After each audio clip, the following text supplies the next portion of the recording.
L'adversaire de la RDC, le Botswana, a dévoilé enfin sa liste de 32 joueurs pour les éliminatoires pour la CAN, allais-je dire. Cette liste de 32 joueurs est assez impressionnante pour une équipe aussi modeste que le Botswana. Alors sur ce, il est important, on va parler de plusieurs aspects. On va parler des clubs où les joueurs évoluent. On va parler aussi des dernières performances et du style de jeu. On va aussi un peu balayer les équipementiers et les confrontations. Alors, pour ce qui est des joueurs, les 32 joueurs présélectionnés pour la CAN, on y retrouve déjà une affaire de 6 clubs nationaux dont on peut citer Urapa, Gaborone United, mais aussi, on peut parler aussi des Galaxies, qui sont deux clubs majeurs au niveau de Botswana. Alors, pour ce qui est du Botswana, pour les 32 joueurs, nous avons 4 joueurs qui évoluent à l'étranger, notamment Tumisang Orebonye qui joue à Wydad, Kabelo Seaka, qui, son nom est un peu compliqué, hein, Gapé Moutoussa, MC Oran en Algérie, et Tatayaone Dite Lokwe, qui évolue à Al Ittihad de la Libye. Alors, pour ce qui est des dernières performances, l'équipe botswanaise n'a pas assez de bonnes performances parce que les 5 derniers matchs au niveau des éliminatoires de la Coupe du Monde sont très décevants. Alors, bon, pas très décevants, mais quand même un peu encourageants parce que l'équipe botswanaise a 3 victoires, un nul et 6 défaites. Elle a quand même tenu tête à la Guinée. Elle a quand même battu la Somalie en aller-retour, je crois bien. Et si nous remontons par rapport aux 5 derniers matchs, bon, qui sont les matchs des éliminatoires et un match amical, la Botswana n'a gagné qu'un seul match. Et c'était justement un match amical contre le Malawi. Mais cette équipe, allais-je dire, du Botswana, elle est très intéressante parce que cette équipe a quand même battu en aller-retour le Cap-Vert. Je signale qu'elle a figuré dans le même groupe que le Cap-Vert lors des éliminatoires de la CAN.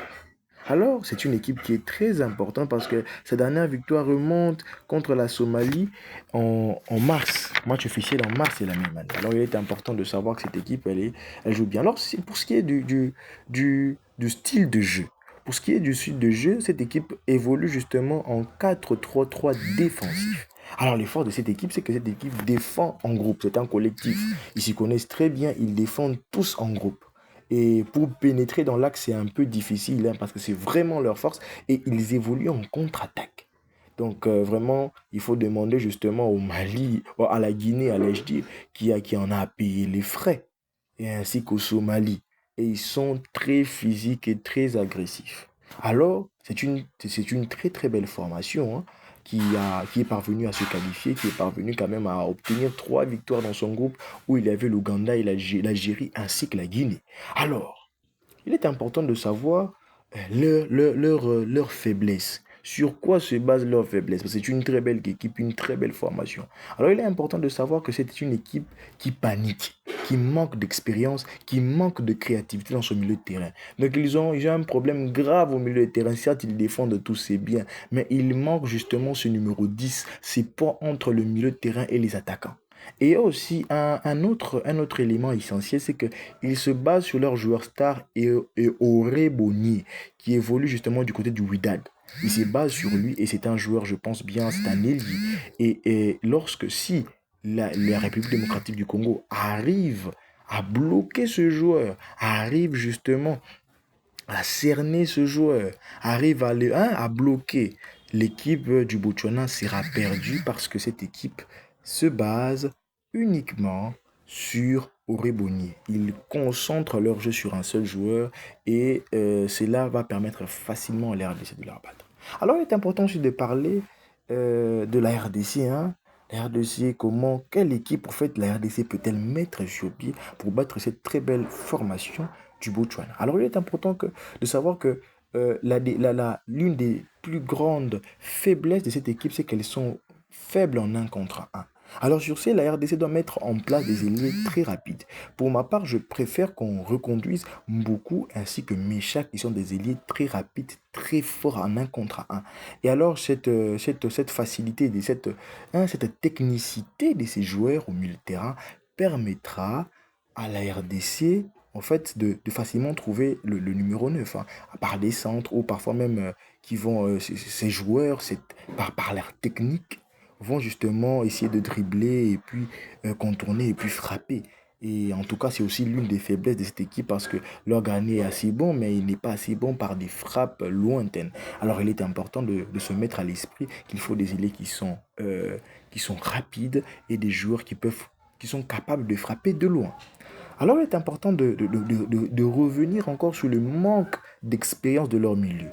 Ils n'ont pas un milieu de qualité. Alors, il faut justement un pressing intensif. Si on presse haut, on aura facilement les ballons afin de mettre, de donner ces ballons à la disposition des attaquants, des ailiers, ou même donner des ballons en profondeur pour le numéro 9 afin de marquer.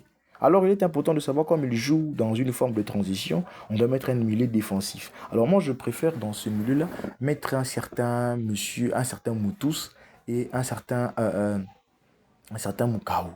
Donc, si on met Moutous et Mukau, Mukau est très physique. Moutous, c'est vraiment le chien, vraiment qui. Hein? Le chien. Donc, celui qui met le pressing, on pourrait mieux aller. Hein. Et je pense aussi, il y a aussi un élément important sur les statistiques que j'ai relevées, c'est que cette équipe a une défense qui est trop lente. Donc, il faut un joueur qui est rapide, qui est mobile et un joueur capable de jouer entre les lignes, hein, qui fait les appels en profondeur. Donc, un bon Bakambu. Donc, en tout cas, pour ce fait, moi, je pourrais reconduire la même défense que celle du Nigeria. Et pour un milieu de terrain, j'opterais pour le même milieu de terrain que la dernière fois. Bon, je pense que je pourrais seulement reconduire la même équipe. Hein.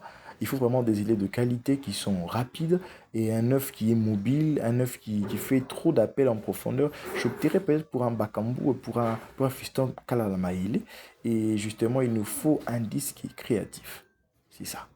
Sur ce, alors, je pense que nous avons balayé tous les aspects de cette vidéo. Il est aussi important de savoir que euh, le Botswana, le Botswana a mis en œuvre, en valeur Hall Cassie, qui est une marque locale qui a remplacé Umbro. Il faut se le dire, Umbro fait des maillots claqués, claqués de ouf, les gars. Umbro fait des maillots claqués. Et en tout cas, Hall Cassie fait des maillots de qualité. Et il faut vraiment, et moi je pense que la RDC doit juste mettre en avant les maillots les